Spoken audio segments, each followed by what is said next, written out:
যে বিষয়টা বলছিলাম যে আল্লাহ রাব্বুল আলামিন সূরা আরাফের 179 নম্বর আয়াতে বলেছেন যে আমি প্রচুর জিন আর মানুষকে সৃষ্টি করেছি জাহান্নামের জন্য, যার দলিল আমরা একটা হাদিস থেকে দিলাম যে উম্মতে মুহাম্মাদি 73 দলে ভাগ হয়ে যাবে, যার 72টা দলই জাহান্নামে যাচ্ছে, একটা জান্নাতে যাবে, তার মানে সংখ্যা কম হচ্ছে। আরেকটা দলিল দিচ্ছিলাম যে আল্লাহ রাব্বুল আলামিন কুরআনুল কারীমের শব্দের অপচয় করেন না। একটা শব্দ দিয়ে তিনি একটা কওমের ইতিহাস তুলে ধরেছেন।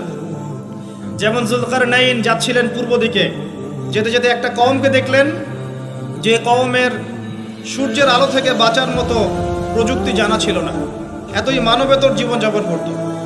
আল্লাহ পাক এই কওম সম্পর্কে বললেন কাযালিক, এরা এমনই ছিল। একটা শব্দ দিয়ে কওমের পুরো হিস্ট্রি বলা শেষ। এই কাযালিকা শব্দ দিয়ে আপনি তাফসীর দেখতে পারেন এই কওম সম্পর্কে কত কি বলা হয়েছে।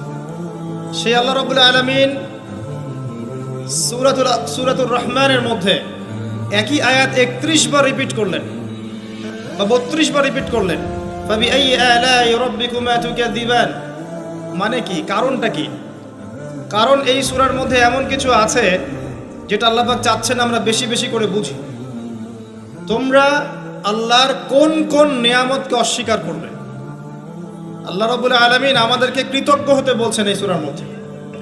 আমরা যদি আল্লাহর নিয়ামত চতুর্দিকে দেখি তাহলে গুণে শেষ করতে পারবো না। আল্লাহ পাক বারবার স্মরণ করাচ্ছেন তোমরা আল্লাহর কোন কোন নিয়ামতকে অস্বীকার করবে।